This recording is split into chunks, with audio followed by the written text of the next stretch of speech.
नमस्कार। खींवसर विधानसभा सीट को लेकर हनुमान बेनीवाल हमेशा से ही निश्चिंत दिखाई देते हुए आए हैं, लेकिन इस बार हनुमान बेनीवाल अपनी विधानसभा सीट पर निश्चिंत नहीं है। हनुमान बेनीवाल को अब डर सताने लगा है कि इस सीट पर कहीं मैं हार न जाऊं।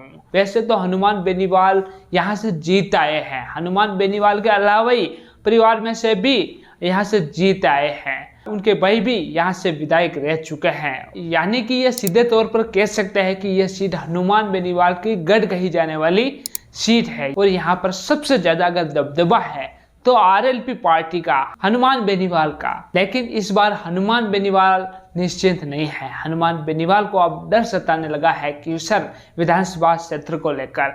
हनुमान बेनीवाल दूसरी जगह उम्मीदवार उतारने की सोच रहे हैं उपचुनाव में, लेकिन मैं आपको बता दूं अब हनुमान बेनीवाल को अपने ही विधानसभा सीट को लेकर चिंता हो रही है, क्योंकि अब भारतीय जनता पार्टी की सरकार है और भारतीय जनता पार्टी का भी वहां पर बहुत ही ज्यादा प्रभाव देखने को मिलता है।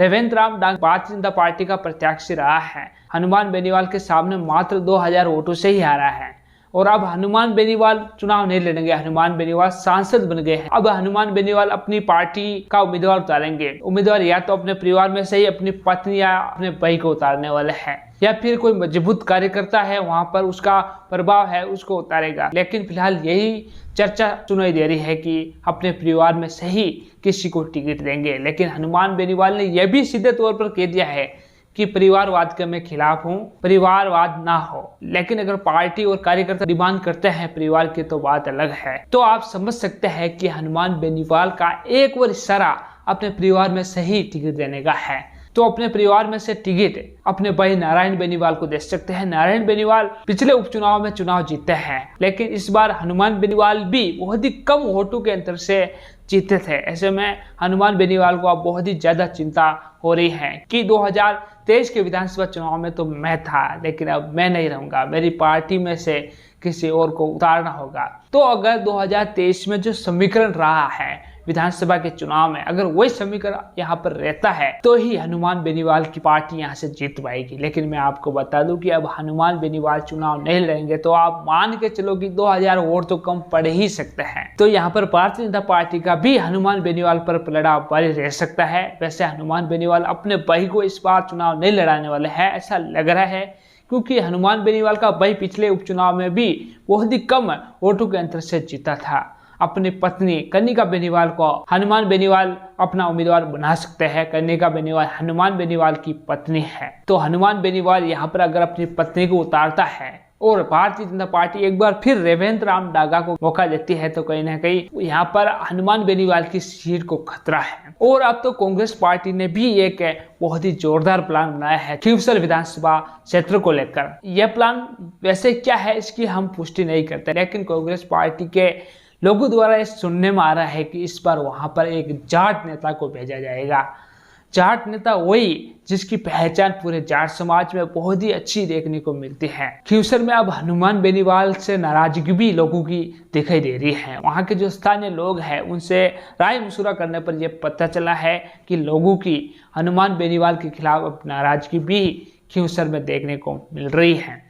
तो यहाँ पर सीधे तौर पर यह कह है कि अगर जाट नेता कांग्रेस की तरफ से आ जाता है तो यहाँ पर भारतीय जनता पार्टी की जीत होगी, क्योंकि भारतीय जनता पार्टी का बहुत ही बड़ा खींवसर में वोट बैंक है। खींवसर में वैसे कांग्रेस का कोई खास वजूद नहीं है, कांग्रेस जीतने के चांसेस ना के बराबर है। हनुमान बेनीवाल ने यह क्लियर कर दिया है कि कांग्रेस से हनुमान बेनीवाल गठबंधन नहीं करेंगे। तो कांग्रेस पार्टी अपना उम्मीदवार उतारेगी ही उतारेगी। अगर कांग्रेस पार्टी अपना उम्मीदवार उतारती है और हनुमान बेनीवाल अपना उम्मीदवार उतारता है और भारतीय जनता पार्टी का उम्मीदवार चुनाव लड़ता है रेवेंद्र राम डांगा, और रेवेंद्र राम डांगा के ही यहाँ से टिकट मिलने के चांसेस ज्यादा दिखाई दे रहे हैं। ऐसा मान के चलो कि भारतीय जनता पार्टी का जो टिकट है वो रेवेंद्र राम डांगा के ही खाते में जाने वाला है। तो अगर कांग्रेस से गठबंधन आरएलपी नहीं करती है तो यहाँ पर भारतीय जनता पार्टी की जीत होनी तय है। अगर कांग्रेस पार्टी से आरएलपी गठबंधन कर लेती है तो यह हनुमान बेनीवाल की सीट सुरक्षित रह सकती है।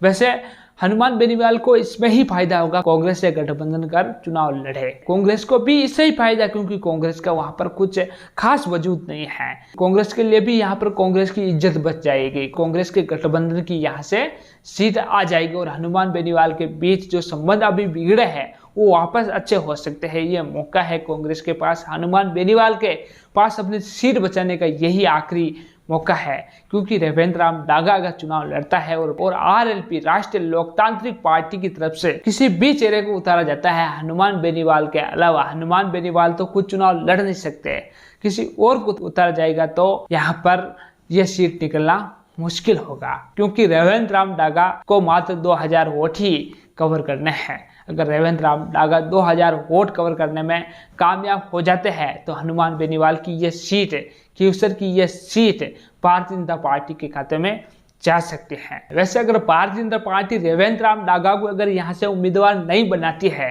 तो भारतीय जनता पार्टी के लिए भी यह सीट जीतना बहुत ही मुश्किल होगा, क्योंकि भारतीय जनता पार्टी के पास एकमात्र ऐसा उम्मीदवार है रेवेंद्र राम डागा जो हनुमान बेनीवाल के सामने टक्कर दे पाया 2023 में।